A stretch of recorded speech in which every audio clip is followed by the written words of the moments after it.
Assalamualaikum warahmatullahi wabarakatuh.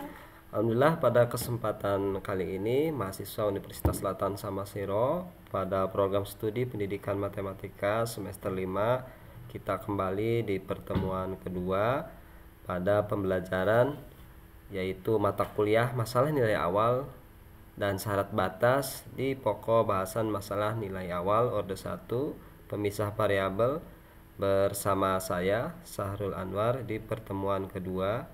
Nah, pada kesempatan kali ini kita sebelum ke materi terlebih dahulu menyimak atau melihat hal-hal yang harus kita pahami dan harus kita hafal gitu ya secara bersama-sama. Salah satunya yaitu visi dari Universitas Selatan Samosir, visi dari Fakultas Keguruan dan Ilmu Pendidikan Universitas Selatan Samosir, dan juga visi dari program studi pendidikan matematika Universitas Selatan Samosir. Untuk visi Unilam di sini yaitu menjadi universitas yang unggul, berdaya saing global, berjiwa entrepreneurship, berlandaskan akhlakul karimah. Kemudian visi fakultas menjadi program studi yang unggul, berdaya saing global, berjiwa entrepreneur, dan berlandaskan akhlakul karimah.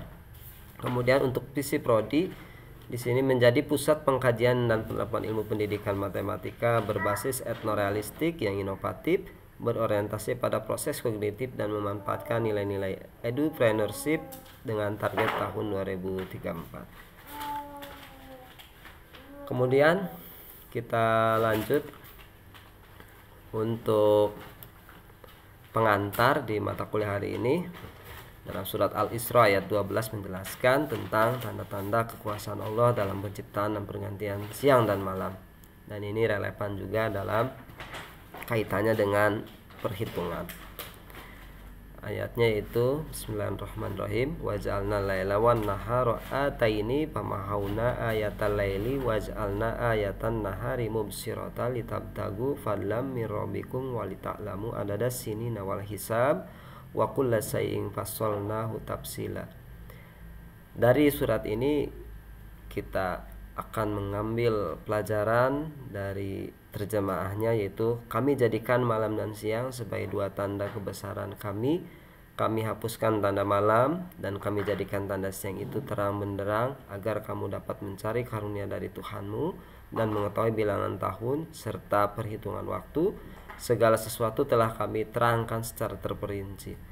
Nah, di surat Al-Isra ayat 12 ini menjelaskan tentang kekuasaan Allah dalam menciptakan pergantian antara siang dan malam, dan tentunya siang dan malam ini sebagai kebesaran dari Allah gitu ya. Salah satunya untuk siang dijadikannya aktivitas dengan terang benderang, sinar matahari, kita bisa melakukan kegiatan, tidak perlu melakukan atau membutuhkan alat penerangan gitu, seperti itu. Dan juga di malam harinya disuruh kita untuk beristirahat, juga untuk beribadah gitu ya kepada Allah.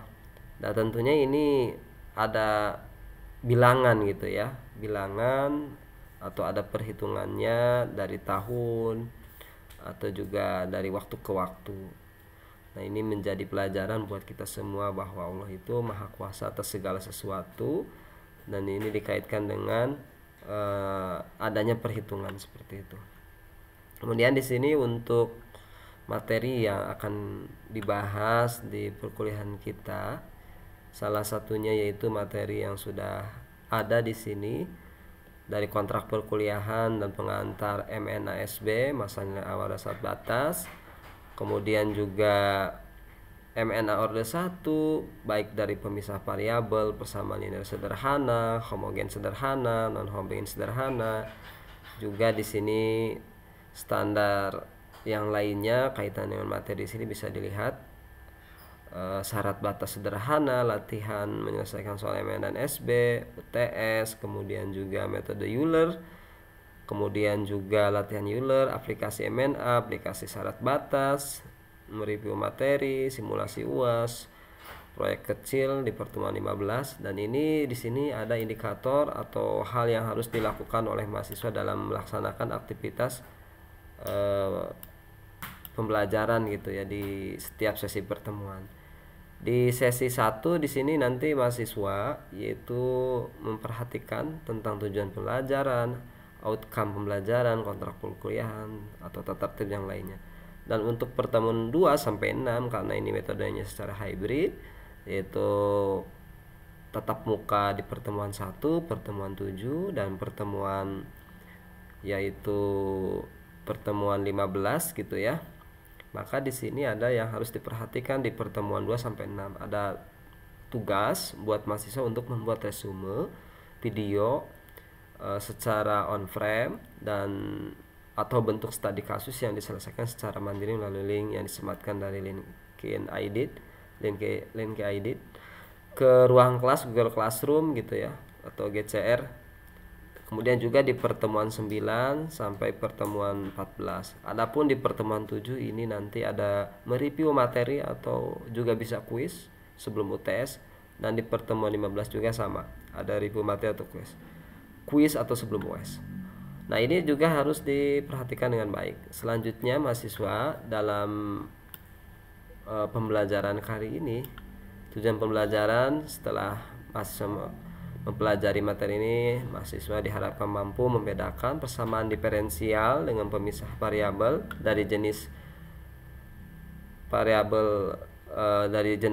persamaan diferensial lainnya. Kemudian juga menjelaskan secara verbal atau tulis bagaimana solusi khusus dipengaruhi oleh perubahan syarat awal gitu ya. Ini yang harus diperhatikan. Kita lihat untuk pengantar pertama, apa itu masalah nilai awal atau MNA orde pertama atau orde 1, di mana orde 1 ini terdiri 2 bagian. Nah, masalah nilai awal sebagai orde 1 atau keturunan ke-1 ini terdiri dari 2 bagian. Yang pertama adalah persamaan diferensial, yang kedua adalah kondisi awal. Nah, untuk persamaan diferensial orde 1 ini yaitu persamaan yang melibatkan turunan pertama dari suatu fungsi. Jadi nanti mahasiswa mengetahui gitu ya mana turunan hasil dari persamaan diferensialnya, baik bernilai X ataupun bernilai Y, atau juga nilai dy per dx, turunan dari X-nya atau turunan dari Y-nya. Nah, ini disebut dengan suatu fungsi turunan pertama. Kemudian kondisi awal adalah di sini nilai fungsi yang diketahui pada suatu titik tertentu, misalnya nanti yaitu x0 sama y0. Nah, di mana di sini kondisi awal ini adalah nilai fungsi yang akan dicari atau akan diketahui dari titik tertentu, baik dari nilai x-nya ataupun nilai y-nya. Misalkan di sini ada tadi ya, yaitu y x0 dan y0 gitu. Tujuannya itu di sini untuk menemukan solusi solusi khusus atau partikular atau juga disebut solusi unik. Nah, ini yang memenuhi persamaan diferensial dan kondisi awal tersebut. Dari kondisi awal tersebut. Kemudian kita pelajari kembali di sini, yaitu apa itu metode pemisahan variabel. Setelah tadi kita mengetahui masalah nilai awal dan syarat batas. Nah, di dalam mata kuliah masalah nilai awal dan syarat batas ini kaitannya dengan 2 hal. Yang pertama adalah turunan dan kemudian juga integral, juga kaitannya dengan mengetahui variabel dari suatu persamaan atau juga dari nilai yang sifatnya eksplisit atau implisit dari dua persamaan itu yang disimbolkan baik nilai X atau Y atau M atau A gitu, seperti itu. Nah, di sini apa itu metode pemisahan variabel? Nah, metode pemisahan variabel ini adalah teknik untuk menyelesaikan persamaan diferensial orde 1 dengan bentuk. Nah, di sini yaitu jadi ada pemisahan gitu ya. Ada cara untuk memisahkan variabel baik variabel X atau Y dalam menyelesaikan persamaan di turunan orde 1 gitu ya, atau persamaan orde 1. Yaitu bentuknya adalah dy per dx sama dengan f terhadap X dan Y. Nah, metode ini berhasil jika syaratnya adalah fx dan y dapat dipisahkan menjadi perkalian dua fungsi gitu ya, yaitu tergantung pada nilai x dan nilai y yang dikelompokkan atau dipisahkan. Nah, misalkan di sini yaitu dy per dx, di mana si nilainya itu diperoleh gx dot hy gitu ya, atau kali hy gitu ya. Memiliki g ini memiliki fungsinya terhadap x dan h ini memiliki fungsi terhadap y. Nah, tujuan untuk memisahkan ini tujuannya itu untuk memisahkan atau mengklasifikasikan atau mengelompokkan baik itu semua variabel y terhadap turunan dy atau juga semua variabel x terhadap yaitu nilai turunan dx dari satu persamaan atau persamaan lainnya. Nah, kita lihat untuk langkah-langkah penyelesaiannya. Langkah yang pertama adalah memisahkan variabel, yaitu ditulis ulang persamaan diferensialnya dalam bentuk tadi, yaitu dy per hy. Dan ini sudah dikelompokkan berdasarkan variabelnya ya. Nah, ini semula ini kita lihat dari sini nih ya.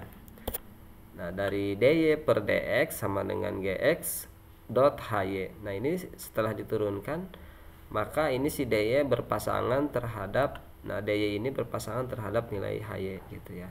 dy per hy kemudian gx terhadap dx. Nah, ini hasilnya ya. Ini hasilnya dy per hy sama dengan gx terhadap dx. Nah, setelah dipastikan semua suku yang memuat y dan dy gitu ya, y dan dy, turunan dy, diferensial y ini ada di satu sisi gitu ya, dan semua sukunya yang memuat nilai x terhadap turunan dx, turunan x atau ds ada di sisi lain. Kemudian di sini untuk langkah kedua setelah memisahkan variabel, yaitu mengintegralkan kedua sisi. Nah, integralkan kedua sisi persamaannya gitu ya. Nah, di sini diintegralkan dari bentuk persamaan diferensialnya, yaitu integral 1 per hy dy sama dengan integral gx terhadap dx. Kenapa ini untuk rumusnya adalah menggunakan integral ini kebalikan dari turunan nilai dy terhadap hy adalah 1 per hy terhadap dy. Ini menggunakan rumus 1 per n plus 1 integral 1 per n plus 1 x pangkat n plus 1 terhadap nilai dy. Demikian juga terhadap integral di sini, yaitu 1 per n plus 1 x pangkat n1 gitu. Di sini pangkatnya 1 ya masing-masing. Tapi ini di sini langsung diturunkan terhadap nilai y-nya gitu ya. Jadi kalau dy diturunkan hasilnya adalah 1 gitu ya. Berarti 1 dy gitu kan. 1 dy. Nah, ini hasilnya 1 dy per hy. Jadi kalau dy diturunkan hasilnya 1 per hy-nya gitu. Nilai dy-nya di sini ya, seperti itu. Nilai integral dy. Demikian juga untuk yang ruas kanan, nilai gx-nya yaitu di sini belum diturunkan. Kita mengintegralkan sisi yang kiri dulu gitu ya. Nah, ini kalau diturunkan ini nilainya seperti ini aja gitu kan. Nah, proses ini akan menghasilkan solusi umum yang masih mengandung nilai konstanta integrasi atau nilai c, seperti itu. Jadi nilai c ini disebut nilai konstantanya, nilai yang mengiringi nilai variabel, seperti itu. Nah, kita lihat langkah-langkah berikutnya, itu langkah yang ketiga, yaitu menggunakan kondisi awal. Kondisi awal itu nanti disubstitusikan nilai kondisi awal tadi yang sudah diketahui, yaitu x0 dan y0 ke dalam solusi umum yang diperoleh gitu ya. Nah, nanti setelah itu akan dihitung nilai konstanta c-nya. Kemudian untuk langkah terakhir, yaitu langkah keempat, menuliskan solusi akhir, kemudian disubstitusikan nilai c-nya ini yang sudah ditemukan ke dalam solusi umum.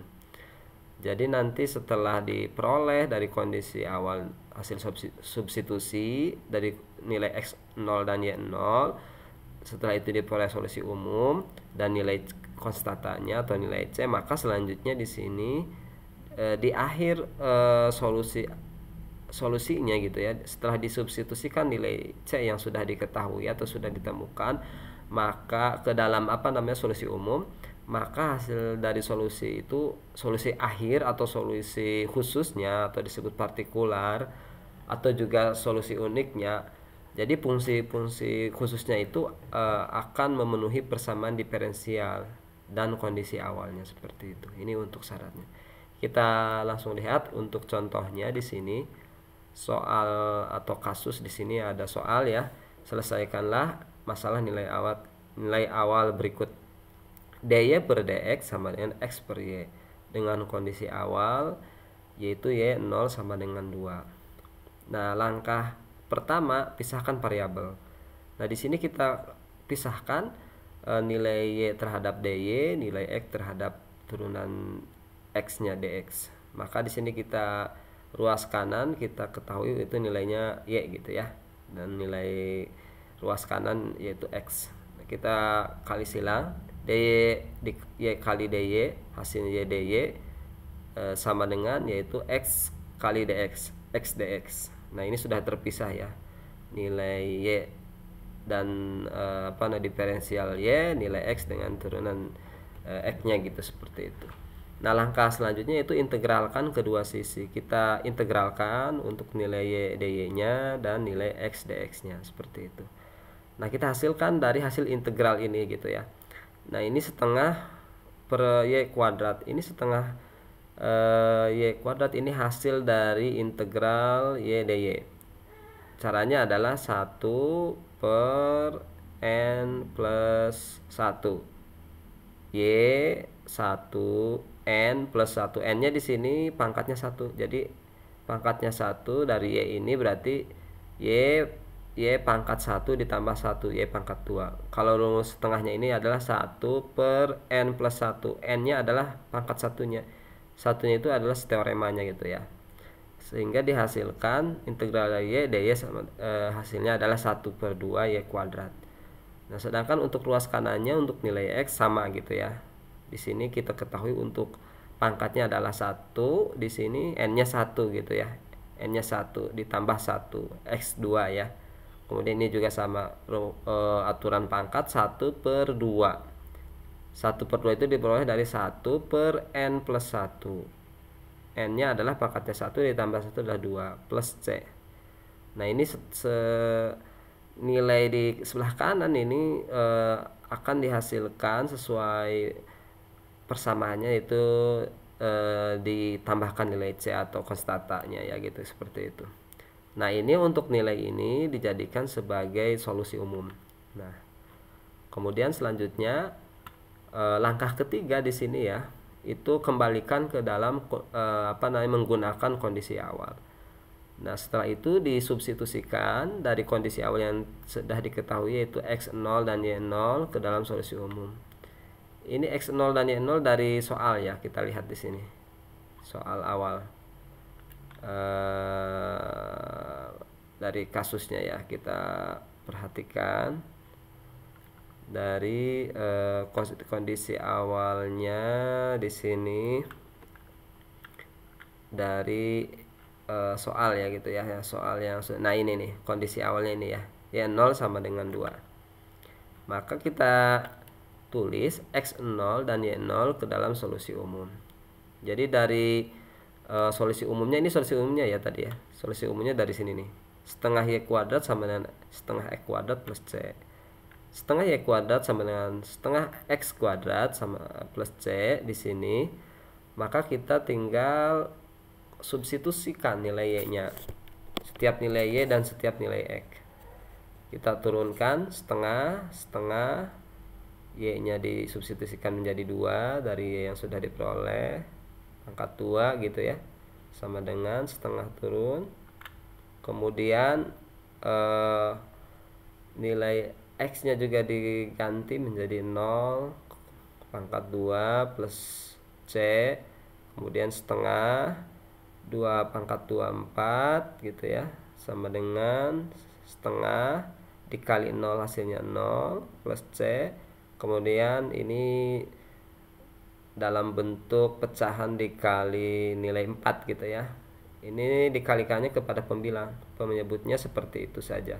Jadi 4 kali 1 4 dibagi 2 hasilnya 2. Atau bisa disederhanakan, misalkan ini 2 dibagi 2 1 gitu ya, atau 4 dibagi 2 2 hasilnya 2 gitu ya. Terus sederhananya 4 kali 1 4 dibagi 2 2. Kemudian sama dengan 0 dari hasil ini plus C dari atas. Selanjutnya yaitu 2 sama dengan 0 plus C. Artinya di sini nilai C-nya adalah 2 gitu ya. Nah, selanjutnya untuk langkah keempat adalah tuliskan solusi khusus atau partikular, atau juga disebut solusi uniknya gitu ya. Maka caranya adalah mensubstitusikan nilai C yang sudah diperoleh dari langkah 3, kemudian kembalikan lagi ke solusi umum. Nah, kita lihat di sini. Nah, untuk solusi umumnya adalah setengah Y kuadrat sama dengan setengah X kuadrat plus C. C-nya sudah diperoleh 2 plus 2 gitu ya. Nah, setelah itu disederhanakan gitu ya dari persamaan ini untuk mendapatkan solusi eksplisit. Nah, solusi eksplisit ini adalah solusi di luar gitu, di luar kaitannya dengan solusi implisit. Nah, eksplisit ini adalah nanti tinggal disederhanakan saja gitu ya nilai persamaan dari solusi umum itu. Nah, kita lihat di sini. Nah, ini caranya bagaimana ini ya? Caranya adalah bentuk pecahannya dirubah ke dalam nilai biasa gitu. Kita lihat di sini, kita coba di sini ini supaya hasilnya 1 gitu ya. Ini juga 1, nah ini juga 1. Ini juga 1. Pokoknya nilai Y dan nilai X-nya itu 1. Berarti di sini dikali 2 ya. Kita samakan persamaan. Kita kasih di sini misalkan 2.2 misalkan ya, tidak tertulis ini. Maaf, saya tidak bisa menulisnya di sini. 2 dikali setengah hasilnya 1 kali Y kuadrat, kemudian 2 dikali setengah X kuadrat, yaitu hasilnya 2 kali setengah 1 ya, 1 kali X kuadrat adalah X kuadrat, kemudian 2 kali 2 plus 4. Kemudian di sini kita hasilkan hasilnya adalah supaya ini pangkatnya tidak disederhanakan gitu, maka diakarkan ya. Berarti akar Y kuadrat gitu ya, seperti itu, sama dengan plus minus akar X kuadrat plus 4. Kalau ini sudah diakarkan, maka di sini harus ditandain akar juga, tetapi di sini memiliki fungsi plus minus gitu, bisa plus bisa minus hasilnya. Nah, kita lihat di sini karena kondisi kondisi awal Y-nya adalah 0 bernilai 2 adalah positif, maka kita pilih solusi yang positif, yaitu Y sama dengan X kuadrat plus 4. Nah, selanjutnya kita diskusikan ada soal dari MNA, tapi beda kasus gitu ya, seperti itu. Kita lihat di sini untuk DY per DX sama dengan yaitu X plus 1 Euler pangkat min Y dengan kondisi awal Y0 sama dengan 0. Ini untuk kondisi awalnya harus diingat, yaitu Y0 sama dengan 0. Untuk persamaan diferensialnya ini ya. Nah, ini syarat dikatakan bahwa itu MNA terpisah dengan variabel itu seperti ini. Pertama terdiri dari persamaan diferensial, yang kedua terdiri kondisi awal. Nah, kemudian untuk solusinya di sini sama, yaitu pisahkan variabel. Kita hasilkan langsung, yaitu turunan dari, nah ini kita nilai variabel Y terhadap Y, kemudian variabel X dengan X juga. Nah, DY di sini per yaitu Euler pangkat min Y, kemudian DX dikali X plus 1. Hasilnya ini ya, yang ini nih, DY per Euler pangkat min Y sama dengan X plus 1 terhadap nilai DX. Maka kita hasilkan, nah ini kalau kita ketahui setiap nilai 1 pangkat min N, A pangkat min N, itu hasilnya adalah itu 1, misalkan kita hasilkan untuk teorema A pangkat min N, hasilnya adalah sama dengan 1 per A pangkat N. Jadi positif nilai min Y-nya. 1 diibaratkan ya. A pangkat min N gitu. Hasilnya adalah 1 per A pangkat N. Jadi positif. Demikian juga dengan ini. Kita lihat di sini. Nah, kita hasilkan untuk E pangkat min Y ini hasilnya 1 per Euler pangkat Y gitu ya. Negatifnya. Jadi ini di 1 per Euler pangkat Y. Nah, ini DY-nya ya. Kita hasilkan yang ini dulu ya. Nah, DY per 1 DY per 1 per Euler pangkat Y. Maka ini cara DY dibagi dengan 1 per Euler pangkat Y. Maka kita balik, yaitu dengan penyederhanaan. Biasanya setiap pecahan dibagi itu dibalik gitu ya, untuk menghasilkan nilainya. Maka di sini kita hasilkan langsung, yaitu DY dikali Euler pangkat Y. Hasilnya ini ya, per bagi 1 gitu ya. Hasilnya adalah Euler Y terhadap DY. Kemudian ini tetap ya sama dengan X plus 1 terhadap DX. Nah, kemudian cara kedua adalah integralkan kedua sisinya, yaitu integral Euler terhadap Y terhadap DY untuk yang ruas nilai Y-nya dan juga ruas kanannya, yaitu integral Euler Y terhadap DY sama dengan integral X plus 1 terhadap DX. Nah, kita turunkan untuk nilai turunan dari Euler Y terhadap DY, hasilnya adalah Euler Y. Kemudian integral dari X plus 1 terhadap DX, ini kita ketahui untuk aturan pangkat tadi 1 per N plus 1 ya. 1 per N-nya 1 dari pangkat ini ditambah 1 per 2 X-nya, yaitu di sini 1 ditambah 1, N-nya 1 ditambah 1, yaitu X pangkat 2. Plus di sini kebalikan dari nilai X ini ketika sebelum diturunkan ini nilainya X gitu ya, tapi sudah diturunkan nilainya 1, maka ini nilainya adalah X ya, plus C gitu ya. Nah, kemudian setelah diperoleh, maka gunakan kondisi awal untuk tahap ketiga, yaitu syaratnya adalah Y0 sama dengan 0. Kemudian berikutnya yaitu nilainya kita hasilkan, disubstitusikan setiap nilai Y dan setiap nilai X gitu. Ini Y-nya adalah 0. Euler 0 sama dengan setengah. Kemudian di sini nilai X-nya adalah 0 kuadrat plus 0 plus C. Nah, kita ketahui untuk Euler pangkat 0 maupun setiap variabel yang bernilai 0 pangkat 0 gitu ya, kecuali 0 gitu, itu akan menghasilkan nilainya adalah 1. Bisa dicari nanti di referensi YouTube untuk lebih jelasnya. Setiap nilai yang berpangkat 0 itu nilainya 1. Kemudian di sini setengah dikali 0 kuadrat ditambah 0 ditambah C, ini hasilnya 0 0 ya. 0 ditambah C hasilnya C 1 sama dengan C.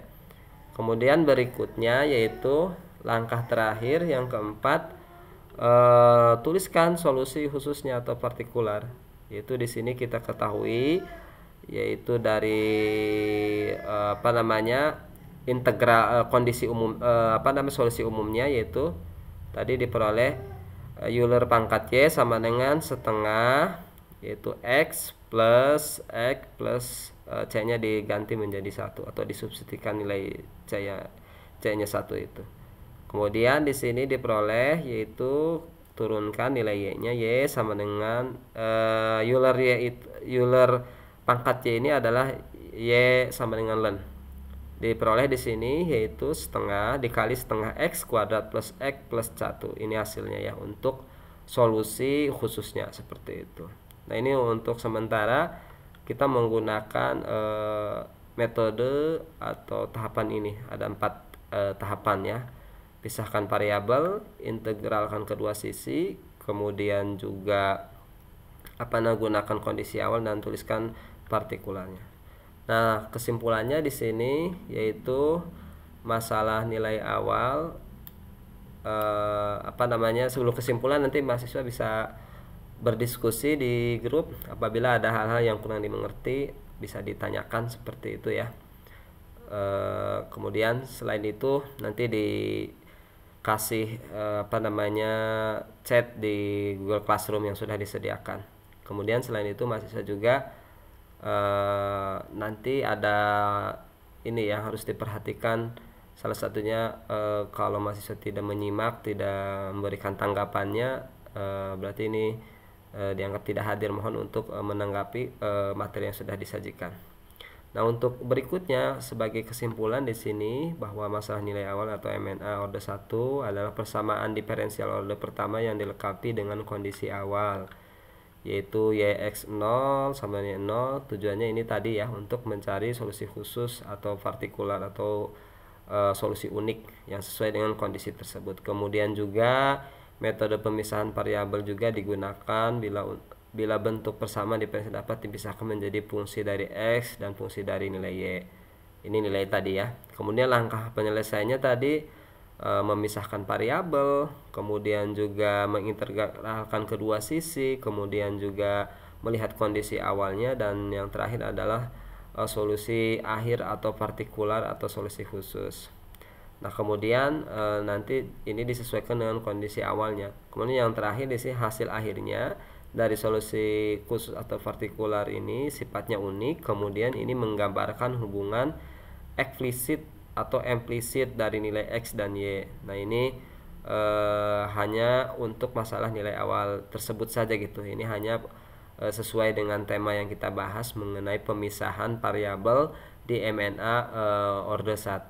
Perlu diketahui oleh mahasiswa, turunan itu salah satunya adalah untuk melakukan perubahan gitu dari suatu fungsi gitu, atau juga dari suatu variabel gitu ya, yang harus diketahui oleh mahasiswa. Dan juga kaitannya dengan integral sendiri adalah kebalikan atau anti turunan dari suatu variabel atau suatu persamaan atau suatu fungsi seperti itu. Dan ini perlu diketahui lebih jelasnya, nanti bisa diskusi. Nah, kemudian untuk refleksi apa yang Anda pelajari dalam pembelajaran kali ini, nanti di chat diskusi. Kemudian apa tantangan yang Anda temui setelah mempelajarinya. Kemudian juga apa manfaat untuk masa depan Anda sebagai calon guru. Dan yang terakhir, bagaimana Anda menerapkan materi pembelajaran MNA nanti. Mungkin di sekolah, di SMK jarang sekali gitu ya, tapi ada saja mungkin, tapi kebanyakan ini nanti dikonsentrasi di masalah nilai awal dan salah batas itu kaitannya dengan integral, kalkulus, kemudian juga turunan, kemudian juga kaitan dengan fungsi dan yang lain sebagainya. Nah, ini untuk di akhir, untuk latihan atau penugasan ya. Mahasiswa di sini wajib mengumpulkan tugas di setiap sesi. Sekarang alhamdulillah di sesi kedua. Batas pengumpulannya nanti pertemuan berikutnya gitu ya, H-1 sudah terkumpul.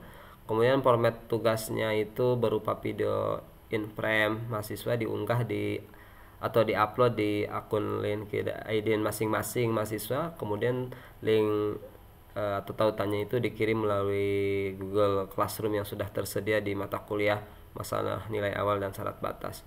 Untuk aturannya di sini silahkan 5-15 menit untuk videonya. Penjelasan pertanyaan bisa dibaca di sini tentang konsep dasar masalah nilai awal, MN order 1, langkah-langkahnya di sini juga harus diperhatikan, poin C juga harus diperhatikan. Poin D-nya juga untuk refleksi singkat, mengapa kondisi awal penting dalam menentukan solusi khusus. Nah, ini videonya boleh direkam dengan menulis di kertas atau whiteboard sambil menjelaskan, tapi nanti muka mahasiswa juga terlihat gitu ya. Atau juga menggunakan tablet, laptop dengan screen recording, atau juga pastikan suaranya juga bisa jelas atau terbaca. Dan ini nanti perkenalkan sebelumnya, memberikan perkenalan untuk identitas mahasiswa masing-masing.